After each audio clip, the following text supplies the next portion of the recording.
A ver, me indica si se aprecia la pantalla. Sí, profesor. Ahora, Ok,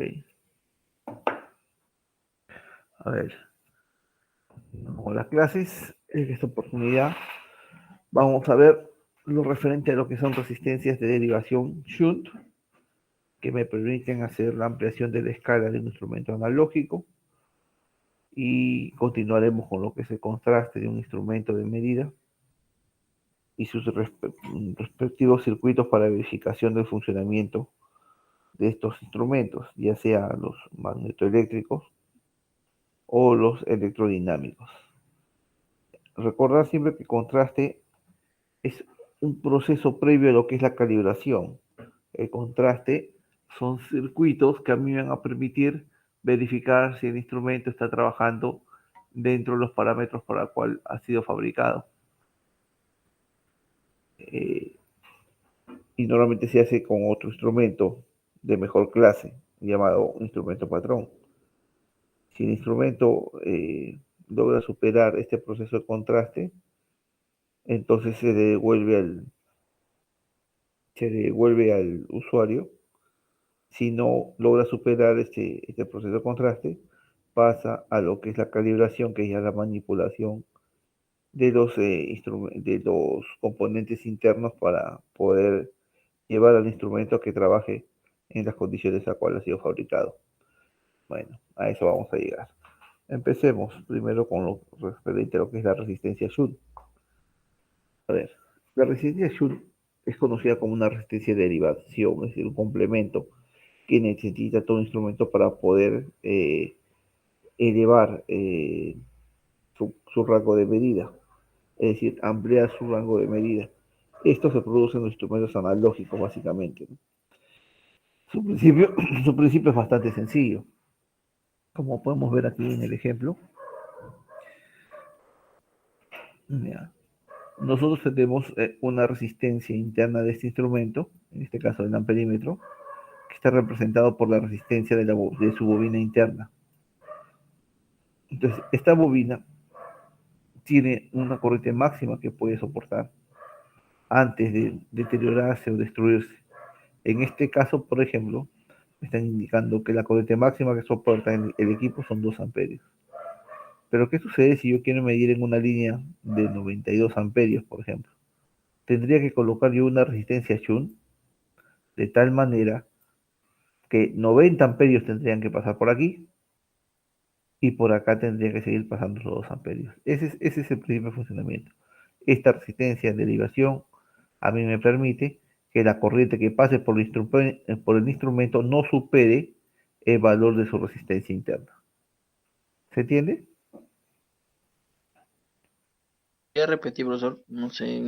Disculpe, disculpe. Perdón, perdón. Podría repetir la idea. Es que no la entendí muy bien. Ah, ya, correcto. Gracias. Ya, a ver.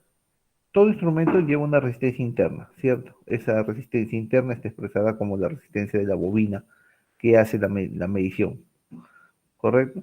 Entonces, si yo supero la corriente que pasa por esa bobina, lo que va a pasar es que la bobina se va a deteriorar, por lo tanto el instrumento se malogra.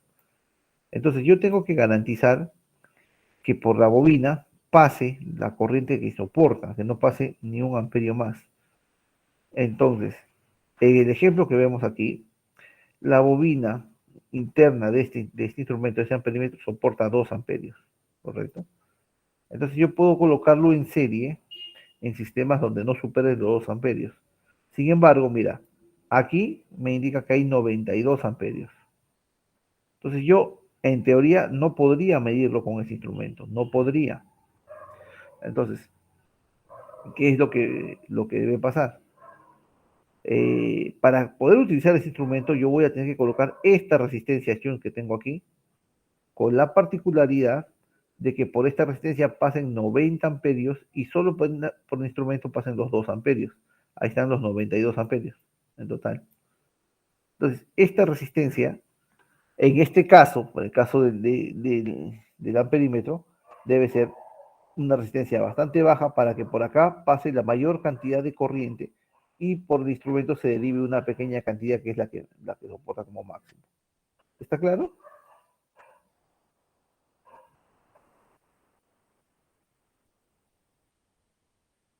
Sí, profesor, claro, sí. De mi parte sí, profesor. Correcto. Sí, profesor. Ahora, como puedes ver, la resistencia Shunt tiene estas borneras acá, las más grandes, que son las que lo colocan en serie de la línea, en el caso del amperímetro, y de las dos pequeñas van al instrumento. De estas dos pequeñas viene acá el instrumento que es el que se encarga de hacer la medición. Correcto. Tener en cuenta que esta resistencia, para el caso de los amperímetros, tiene que ser bastante baja. Correcto. Entonces, si yo, por ejemplo, en este caso, tengo mi amperímetro que, por ejemplo, me mide hasta 10 amperios, ¿ya? Y yo quiero hacer que mida hasta 100 amperios, ¿ya? Lo único que bastaría es cambiar el valor de la resistencia Shunt para que logre ese cometido.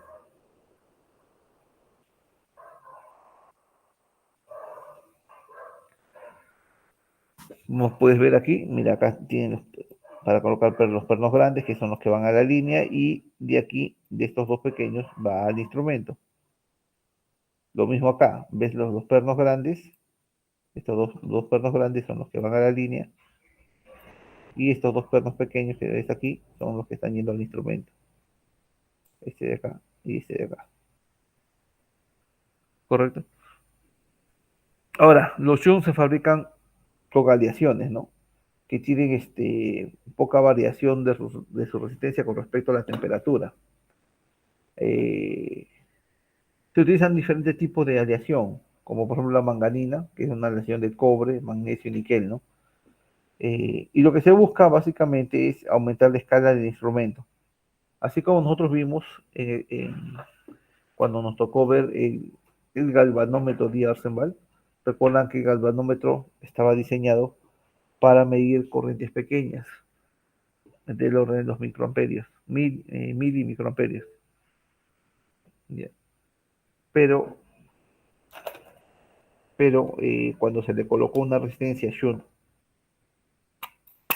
logré que ese instrumento pudiera medir en el orden de los amperios, es decir, ampliar la escala del instrumento.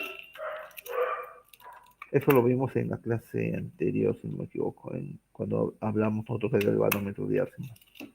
¿Correcto? Entonces,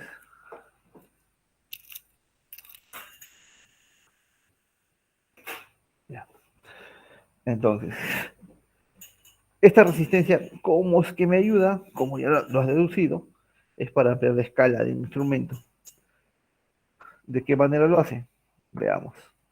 Por ejemplo, si hablamos de un amperímetro, nosotros sabemos que la resistencia debemos colocarla en esta posición.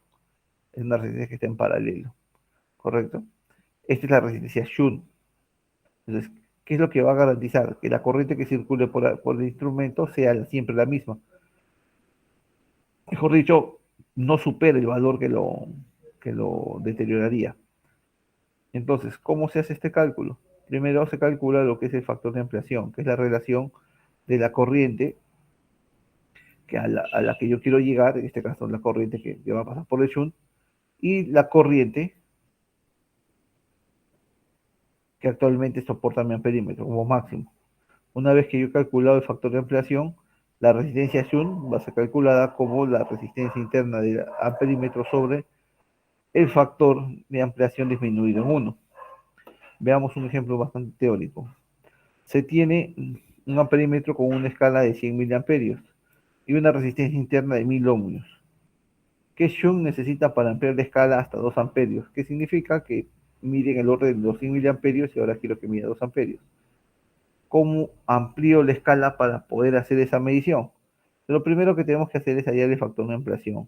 El factor de ampliación es la relación que hay entre la corriente que va a pasar por el shunt, es decir, donde quiero llegar, sobre la corriente que actualmente soporta el instrumento. Como son 100 miliamperios, es 0,1 amperios. Acá tendríamos que el factor de ampliación sería 20. Entonces la resistencia shunt es la relación de la resistencia interna del instrumento sobre el factor de ampliación disminuido en 1. Entonces, para este caso teórico tendríamos que la resistencia Shunt que tendría que seleccionar es de 52.63. Lógicamente, hay una observación a este ejemplo, por eso dije teóricamente. ¿Por qué? Porque nosotros sabemos que a un amperímetro la resistencia interna es baja, o sea, suponer que es 1000 ohmios es demasiado. Sin embargo, como ejemplo teórico funciona. En la realidad, las resistencias internas de los amperímetros es bajita, en el orden del 0.7 ohmios aproximadamente, ¿correcto? Sería un caso un poquito más real, ¿no? Pero como ejemplo funciona. Entonces, la resistencia que en estas condiciones, la resistencia Shunt que yo tendría que colocar es de 52.63 ohmios. En el caso de un voltímetro analógico, si yo quisiera ampliar la escala, entonces la resistencia no lo voy a poner en serie, perdón, en paralelo, sino lo voy a poner en serie, ¿correcto? Y en este caso, el factor de ampliación se va a calcular primero, que es el voltaje del shunt sobre el voltaje que actualmente soporta el equipo. Entonces la resistencia shunt al final se calculará como el factor de ampliación disminuido en 1 multiplicado por la resistencia interna del voltímetro. ¿Correcto? En ejemplo, tenemos un voltímetro que mide hasta 100 voltios con una resistencia interna de 96 kiloohmios. Se quiere calcular el valor de la resistencia para aumentar la escala a 300, es decir, en un comienzo medía 100 y ahora mido 300. Entonces, como hemos visto en la parte teórica, el factor de ampliación es igual al voltaje al que quiero llegar sobre el voltaje que actualmente tengo.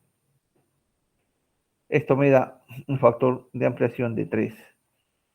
Entonces, para calcular resistencia Shunt, la fórmula nos dice el factor de ampliación disminuido en 1 multiplicado por la resistencia interna del voltímetro. En este caso, colocando el dato que es 96 kiloohmios, tendríamos que para ampliar la escala necesitaríamos una resistencia de 192.000 ohmios, que es 192 kiloohmios. ¿Claro? ¿Está claro? Sí, profe. Correcto. Profesor, una consulta. Dime. Las resistencias que menciona son como los rheostatos que pueden variar sus valores para adecuarlo al instrumento. Normalmente son fijas, son resistencias fijas. Los shunt normalmente son fijas. Incluso cuando tú quieres variar o hacer varias escalas, utilizas algunos shunt en paralelo, pero lo más ideal es utilizar la derivación Ayrton, que es lo que vamos a ver más adelante. Profe, ¿Sí, ve? profe, ese material protege al instrumento, ¿no? Para que Claro, pase cierta cantidad de amperaje, algo así, ¿no? claro, siempre va a funcionar como protección. Ahora, tener en cuenta que actualmente vas a encontrar muy pocos resistencia Shunt porque ahora utilizan mucho los transformadores. Ya, ahora con los transformadores se encargan de proteger al instrumento. Antes se podía hacer, una opción era hacerlo con resistencia Shunt. ¿Tu apellido? Ah, Castro, Castro. Castro. ¿Y el anterior? Rimachi, profesor. Gracias. Ok, Rimachi. Listo, continuemos. ¿Ves? Así es como se ven. Son fijas en realidad. Correcto, así es como se ven.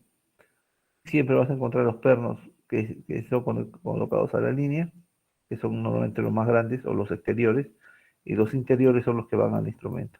Lo mismo en este ejemplo de aquí. Ahora, la pregunta es, o sea, si yo puedo ampliar de escala el instrumento, entonces ¿por qué tendría que comprar otro instrumento?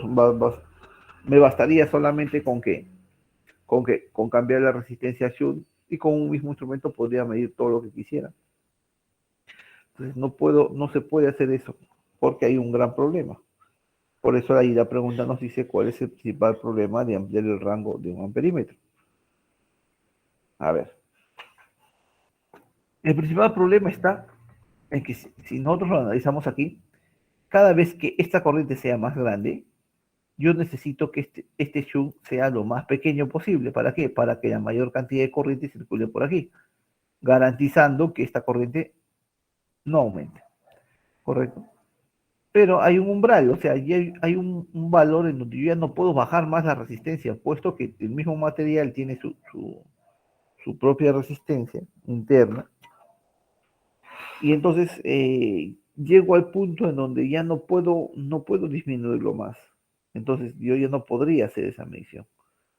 Entonces, esa es la razón por la que, por ejemplo, en los laboratorios se tienen instrumentos, en este caso amperímetros, y utilizan como escala máxima entre 5 y 6 amperios, no más, justamente porque ya más no se puede disminuir el valor de sesión, ¿correcto?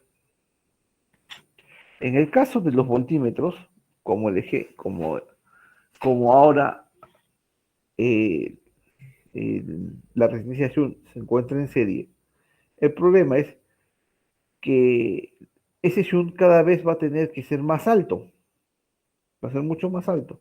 Entonces, al ser más alto significa que el volumen, el tamaño del instrumento, incluso el peso, ya no son cómodos de trabajar.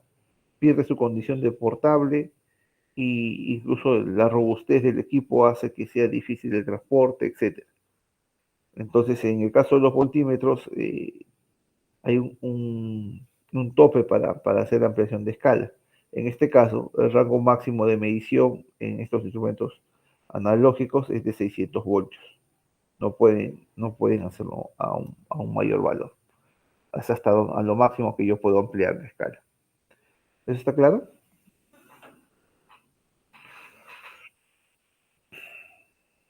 Ahora, nosotros en el laboratorio hemos visto instrumentos que son de un solo rango, pero también aquellos que tienen en la perilla y la parte superior que nosotros le llamamos el selector de rango, es decir, para cambiar a diferentes valores. En teoría, tú puedes pensar rápidamente que la manera de hacerlo es utilizar varios shunts en paralelo, diferente cantidad de shunts en paralelo, y podría lograr ese cometido.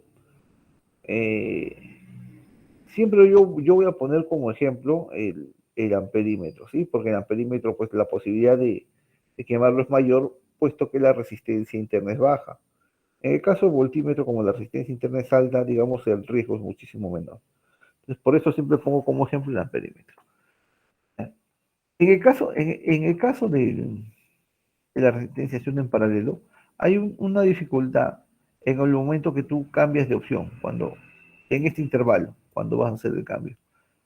Cuando cambias de opción, hay un momento que la resistencia del amperímetro queda directamente expuesta a la línea, justamente porque se queda sin resistencia de protección, justo en el pequeño momento que hace el intercambio.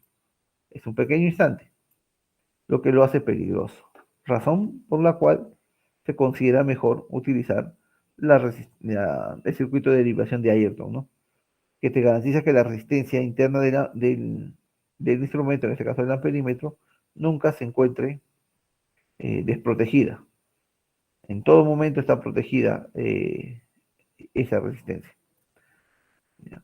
¿Por qué razón? Porque por la configuración, si te das cuenta, la configuración, siempre esta resistencia va a estar o con las tres resistencias juntas, o con dos resistencias juntas, como en el caso que ves aquí, eh, una resistencia sola, ¿no? Es decir, esa es la misión en este caso, de la configuración de Ayrton. En este gráfico se va a ver mucho mejor. Por ejemplo, si yo en el instante que cambio de este punto a este punto, te das cuenta que la corriente en un pequeño instante va a pasar directamente por el instrumento, ¿ya? Pudiendo dañar esta resistencia interna del equipo. ¿Correcto? En cambio, en la configuración de Ayrton, en esta primera opción, te das cuenta que esta resistencia está protegida por las tres juntas. Cuando yo caiga en este pequeño espacio, sigue protegida por las tres juntas, en ningún momento la suelta, y cuando pasa a esta posición, esta resistencia RS1 está protegiendo al equipo. Cuando esté en este intervalo, lo sigue protegiendo hasta cuando pase aquí, Entonces R1 más R2 está protegiendo al equipo entero. ¿Correcto? Entonces, en ningún momento esta resistencia se ve expuesta directamente a la línea. Siempre va a tener o uno de ellos o la suma en serie de cada uno de ellos para proteger a la resistencia. Entonces, cuando tú has visto los instrumentos que tenemos en el laboratorio, no, su selector de rango no tiene la configuración de shunt en paralelo, sino tiene la configuración de la derivación universal de Ayrton. ¿Correcto? ¿Hasta ahí estamos claros?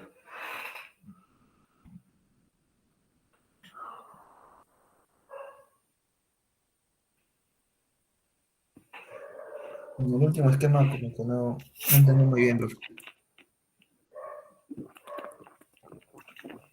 ¿A cuál? ¿El de la configuración de Ayrton?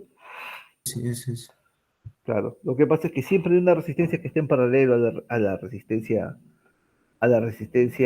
interna del equipo. Siempre va a quedar una resistencia, por lo menos. En el mejor de los casos quedan las tres juntas. Correcto. Por ejemplo, en el primer caso, ponte en el punto 1. En el punto 1, la señal de corriente está llegando acá y mira, se va a derivar un tramo aquí y un tramo acá. ¿Correcto? Para volverse a juntar aquí. Cuando voy a cambiar al siguiente tramo, en este pequeño instante, estos lo siguen protegiendo. En todo momento lo siguen protegiendo. Cuando llega a este punto, ¿ya? Mira, la corriente ahora viene por acá, cierra por este lado,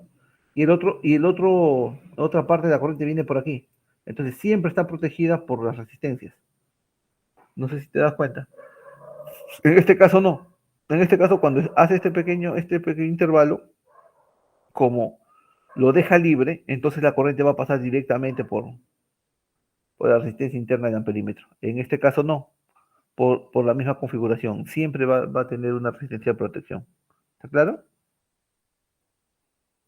Profe, pero en el 1A, en derivación universal, ahí creo que va directamente a toda la corriente, a RM.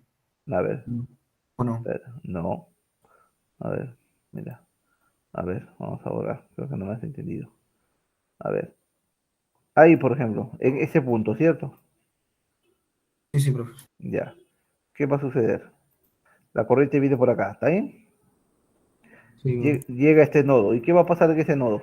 Un tramo viene por acá y otro tramo viene por acá, ¿cierto? Claro, ah, ya, ya. Entonces no le llega toda la corriente. Cuando pase Claro. a este segundo, acá, toda la corriente viene por acá y un tramo viene por este lado y el otro tramo viene por este lado. Vamos. Sí, lo sigue protegiendo, sí, sí, tiene razón. Siempre lo va a proteger. ¿Estamos claros? Entonces, Profesor, entonces cuando usted dice que protege, o sea, es que no le llega la corriente o sea, creo que por partes le llega, no toda, por así decirlo. exacto. Porque si le llegara todo, recuerda que esta resistencia es muy pequeña. Si le llegara toda Ya, la corriente, lo quemaría. Entonces siempre tiene que estar con una resistencia que lo ayude, que lo proteja. En paralelo sí le llega todo, ¿no, profe? Claro. En Entonces, paralelo. claro, en el varado como está aquí, en el pequeño instante donde hace el cambio, o sea, no completa acá este circuito, o sea, la corriente llega aquí y acá está abierto y entonces, ¿qué va a pasar? Toda la corriente se va a venir por acá. A ver, lo voy a borrar, de repente no me entiendo, no se entiende ahí. Mira, a ver. Claro, no hay nodos ahí. Exacto, no hay un nodo. Entonces, cuando está en este punto, claro, la corriente sí se va a dividir, porque una parte va a venir por acá y la otra se viene por este lado, porque está cerrado. Pero cuando vas a hacer el pequeño intercambio, este queda abierto. Ya queda abierto, toda la corriente se va a venir por acá, todita. Y cuando viene por aquí, ¿qué va a pasar? A este lo quema. En ese pequeño Claro, instante, en ese pequeño instante. sí, sí. Entonces, Ah, entendió. correcto, correcto. Entonces pasemos a lo siguiente, que es el contraste de lo que es un instrumento. A ver, el contraste, a ver, consiste en lo que es la verificación que el instrumento esté funcionando en las condiciones por las cuales ha sido eh, diseñado. Ahora, esta verificación, la inicial, requiere de dos procedimientos. Uno lo que es el examen visual durante la recepción y el otro es el control de funcionamiento. ¿Cómo es el examen visual? básicamente es ver si el instrumento no tiene ninguna falla física, golpes, rompeduras, la aguja que esté partida, etcétera, ¿no? Por lo tanto, eso se realiza sin necesidad de lentes de aumento, simplemente tiene como finalidad comprobar si el instrumento está cumpliendo con las condiciones, es decir, sus condiciones físicas, ¿no? El control de funcionamiento, para el control de funcionamiento tienes que ver primero lo que es el nivel de aislamiento. Recuerda que nosotros habíamos visto que todos los instrumentos analógicos tenían una característica que se llamaba tensión de prueba de aislamiento. Correcto. Entonces, en lo que es el contraste, eso a nosotros nos indica la seguridad que el instrumento no te puede dar una descarga por una falla de aislamiento que pueda tener.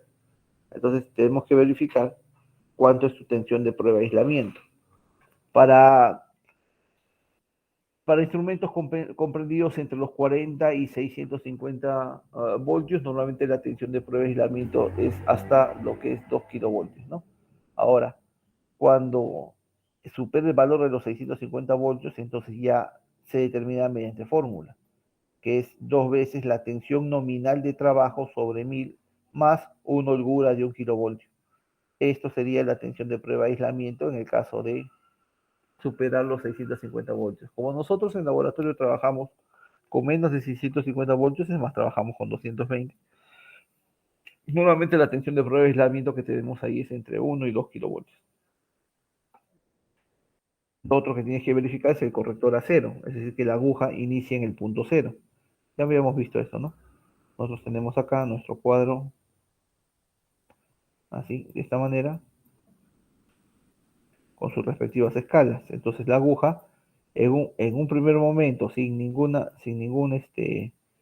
energía, debe estar en el punto cero. ¿Ya? Eso debemos verificarlo. ¿Ya? También debemos ver las condiciones a las cuales ha sido fabricado, es decir, condiciones de temperatura, de frecuencia, condiciones también de presión, etcétera, ¿no? Que es lo que nos va a garantizar, por ejemplo, la calidad de la medida. Eso es lo primero que nosotros hacemos en lo que es el contraste, una verificación básicamente visual y lo que es funcionamiento. Ahora, para hacer propiamente el contraste, ahí necesitamos circuitos. ¿Ya? Ahora, para poder verificarlo con circuitos, debo tener o garantizar primero que la fuente de alimentación del circuito tenga unas determinadas características. Que el sistema de regulación, es decir, los circuitos que voy a utilizar, sean los correctos. Y luego, garantizar el tipo de clase patrón. ¿A qué me refiero clase patrón? Se supone que si yo tengo un instrumento que voy a calibrar de clase 2.5, lógicamente no voy a comparar su medida con un instrumento de una clase eh, mayor, es decir, no lo voy a comparar con uno de clase 5, ¿no? Sino lo lógico es compararlo con una de una clase mejor, que sería 0.1, por ejemplo, en este caso, ¿no? A ver, en el caso de la fuente de alimentación, esta es la característica principal, que es estable. Es decir, que me entregue la tensión o la corriente estable, que sea estable, o sea, que no sufra caídas de tensión, porque durante la prueba esas cosas afectan al equipo. Entonces, la característica principal de una fuente de alimentación es su estabilidad. Del sistema de regulación, eso va a estar dada por el circuito que nosotros planteemos. Hay dos tipos de regulación, la que se llama la lineal y la exacta. La lineal es la aproximada y la exacta es la fina, ¿no? Eso lo vamos a ver cuando veamos los circuitos, ¿no? Ahora, este sistema de regulación también tiene una relación entre las resistencias, que es muy importante garantizar para que los valores, mejor dicho, que el circuito cumpla su misión de sistema de regulación, ¿no? Y por último, lo que es la clase del instrumento, como les decía, ¿no? Si voy a verificar un instrumento de clase 1, el patrón debe ser 0.2, o sea, mucho menor. O sea, a ver, no es que sea mucho menor, el 0.2 es mejor clase, ¿ya? Si no me refería al valor numérico menor, ¿ya? Habíamos dicho nosotros que ya cuando más pequeño sea el número es una mejor clase. Por ejemplo, si quiero verificar uno de 2.5, el patrón que se utiliza es 0.5, ¿ves? Es una mejor clase, ¿correcto? Y acá, por ejemplo, están los equipos, los circuitos que me van a garantizar esto. Mira, acá vemos el voltímetro patrón, en este caso, y este es el voltímetro que viene al taller a hacer el contraste. El circuito que ves aquí es apropiado para la verificación de milivoltímetros magnetoeléctricos, es decir, de bobina móvil. Por lo tanto, la fuente es continua. Profe, si yo quiero de hierro móvil, el cambio va a ser para una fuente alterna, puesto que estamos utilizando dos rióstatos, ¿correcto? En una conexión en cascada para poder hacer la regulación. ¿Cómo es la regulación? El R1 en este caso hace la regulación aproximada y el R2 hace la regulación fina. Este circuito funciona mucho mejor cuando la relación entre R1 y R2 están cercanos a 10, ¿correcto? ¿Qué sucede? Por ejemplo, regulamos R1 a 300 y R2 a 30. Listo. Entonces, ¿qué tenemos que verificar aquí? Que el voltímetro patrón va a ser una medición y el voltímetro que llega al taller va a ser otra. Se supone que este voltímetro, como tiene una clase de precisión, lo que marca más o menos su clase de precisión deben estar cercanos a lo que marca el voltímetro patrón para que pueda superar la prueba. Si está fuera de ese rango, entonces no supera la prueba y tendría que pasar a la siguiente etapa, que es ya lo que es la calibración del instrumento. Lógicamente no lo hace para un solo valor, ya habíamos dicho que nosotros que un solo valor no es suficiente, entonces puede cambiar, por ejemplo, a 220, a 100 y 10, a diferentes tipos de valores, siempre y cuando se mantenga la relación de 10 entre estos dos reóstatos, ¿correcto? Y así es como se hace el contraste de lo que son milivoltímetros. Este es uno de los circuitos. El otro es este de aquí, también para milivoltímetros. Acá tenemos dos rióstatos, ¿ya? Pero esta vez colocados de esta manera en serie, ¿ya? Y en donde podemos ver que tenemos igual un R1, que es la regulación aproximada, y un R2, que es la regulación fina. Igual tiene que haber una relación de 10 para verificar los valores que me marquen ambos instrumentos, ¿no? En este caso, es un claro ejemplo de un divisor de tensión, ¿ya? Y este de acá, este circuito funciona para lo que son voltímetros en baja tensión, ¿correcto? Pues es importante, como le dice, que esta fuente tenga la característica que sea estable. Normalmente cuando no lo es, entonces esas variaciones provocan que esta relación no se pueda garantizar y que haya mucha incertidumbre entre los valores que marquen estos dos instrumentos, ¿no? Aquí tenemos otro circuito para lo que es verificación de voltímetros en baja tensión. En este caso, la configuración es la que se muestra aquí. Igual, ya, la regulación se efectúa usando una división de tensión R1 y un riostato R2, que tenemos aquí. El valor de resistencia del divisor, el valor de la resistencia del divisor se calcula en base a la tensión de entrada, que obviamente es un dato que nosotros tenemos que dar, y el valor de la resistencia del riostato en base a la resistencia equivalente de los dos voltímetros, es decir, estos de aquí tienen una resistencia interna, ¿correcto? Como van en paralelo, tienen una resistencia equivalente. Esa resistencia equivalente es un dato para poder calcular el valor o para obtener el valor de R2. La mejor regulación se tiene cuando la resistencia R2 tiene un valor aproximadamente igual a la resistencia equivalente. Es decir, cuando este valor ya es igual a la resistencia equivalente de estos dos instrumentos. Ahí se obtiene la mejor regulación. En ese momento se hace la toma de datos y si se encuentra dentro de, o muy cercanos, dentro de la clase de precisión del instrumento, entonces se le considera válido. Este de aquí ya es para miliamperímetros. Una salvedad, siempre con el miliamperímetro. Como les decía, en los amperímetros tienes que tener bastante cuidado con lo que es no quemarlos. Entonces, aparte de los dos rióstatos que vas a tener para hacer la regulación, ¿correcto? Vas a tener una resistencia fija. Esta resistencia fija, su misión es esta. Si por casualidad el R1 y el R2 valieran cero, lo que va a suceder es que se va a producir un corto, ¿correcto? ¿Y por qué va a producir un corto? Porque como la resistencia de los amperímetros es muy baja, entonces va a quedar expuesto directamente a la fuente. Entonces se quemarían. Para que eso no suceda, esta resistencia se utiliza como protección. Siempre esta resistencia está protegiendo en caso de que haya algún error con estos rióstatos y por más que ellos eh, tengan el valor de cero, los amperímetros no se van a quemar producto que el R3 lo va a proteger. Por eso acá dice bien claro que la resistencia R3 es la resistencia de seguridad. Se calcula para el caso extremo, en caso que R1 lleve a una máxima posición y R2 se cortocircuite, ¿no? Básicamente es eso.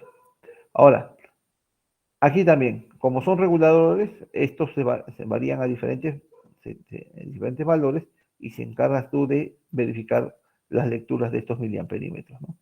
Siempre en la verificación de cualquier amperímetro, sea miliamperímetro, microamperímetro o amperímetro, siempre vas a ver una resistencia de protección.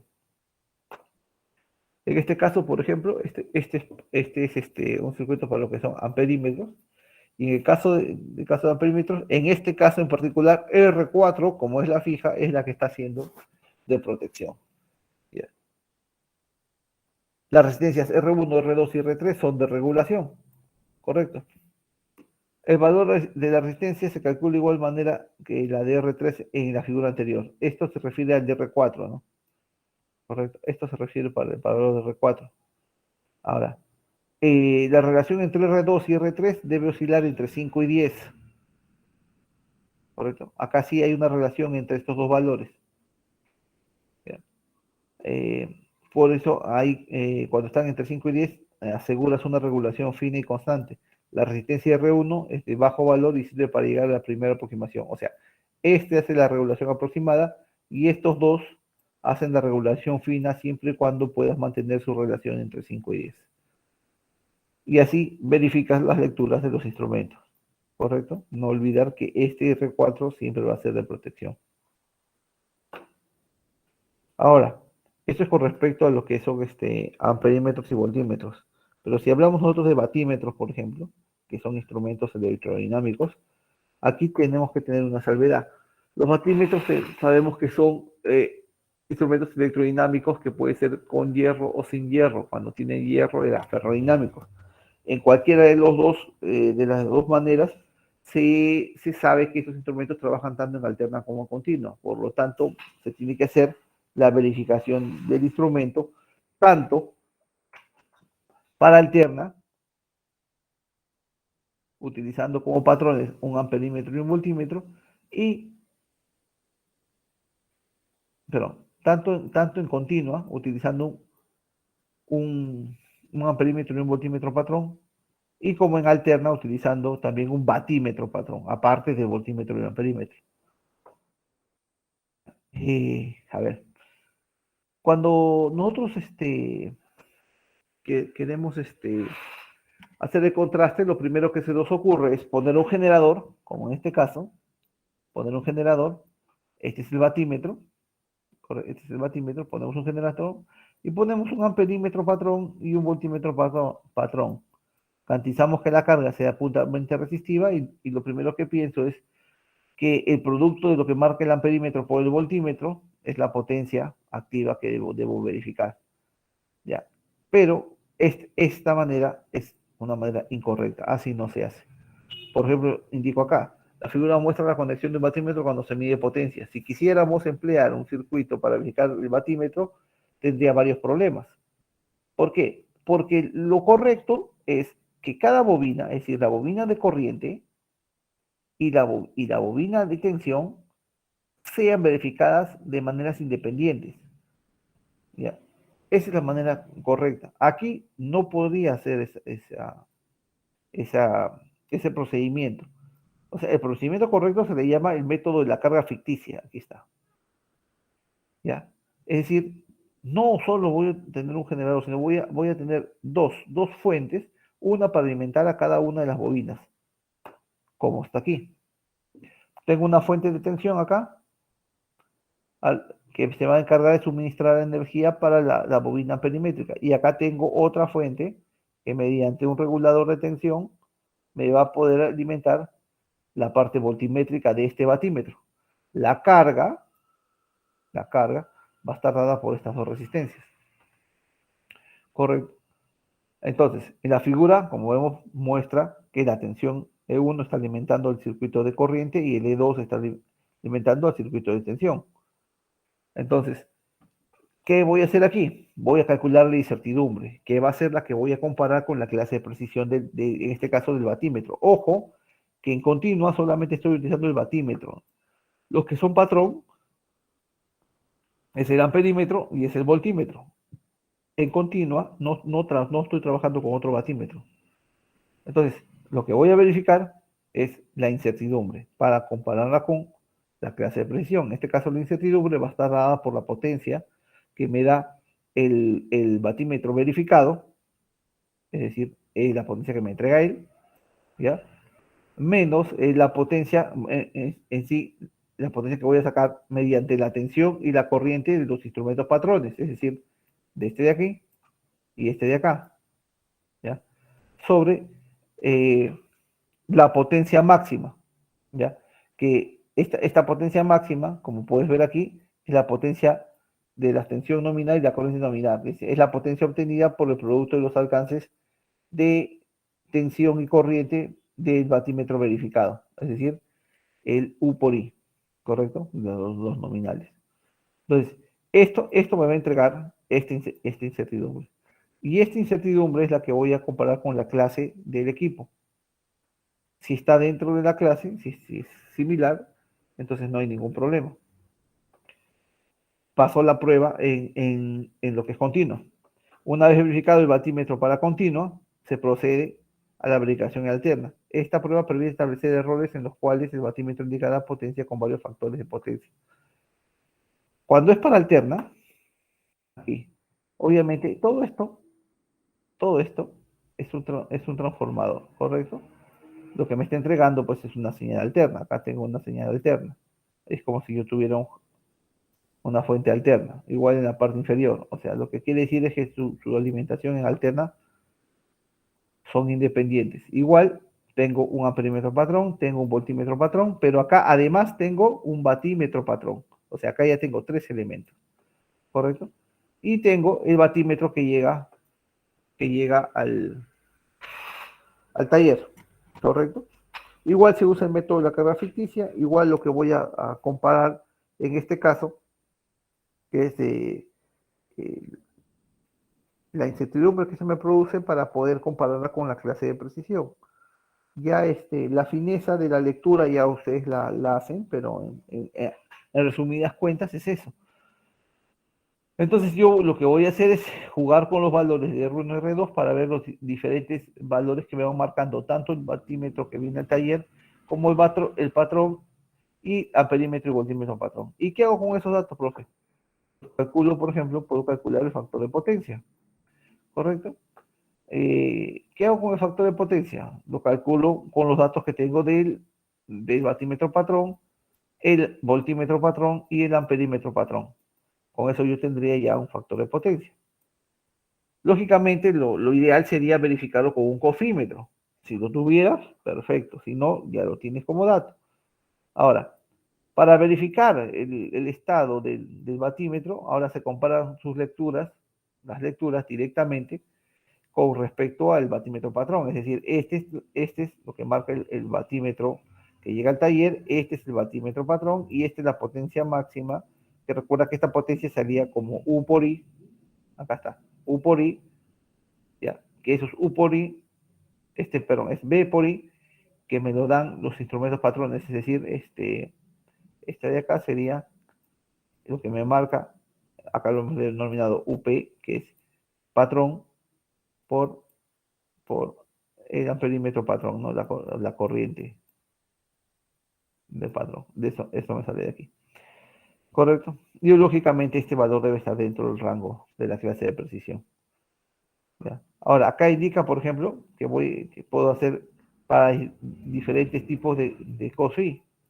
Entonces, si tú te das cuenta, el COSI que está utilizando en un primer lugar viene cerrado como 1 porque es puramente resistivo. Para variar a otro tipo de COFI, entonces aquí ya tendría que variar ya no a un valor resistivo puro, sino tendría que ser una impedancia, ¿no? Para poder hacer diferentes tipos de COFI. ¿Sí? Recuerda que de este Z tú le das pues los valores, ¿no? Si es un RC o un RL, tú le das los valores de R y de L, y con esos dos valores tú puedes obtener cuánto es el ángulo. El coseno de ese ángulo es el que vas a verificar con el que te sale de la fórmula. ¿Estamos? ¿Sí? ¿Se entendió?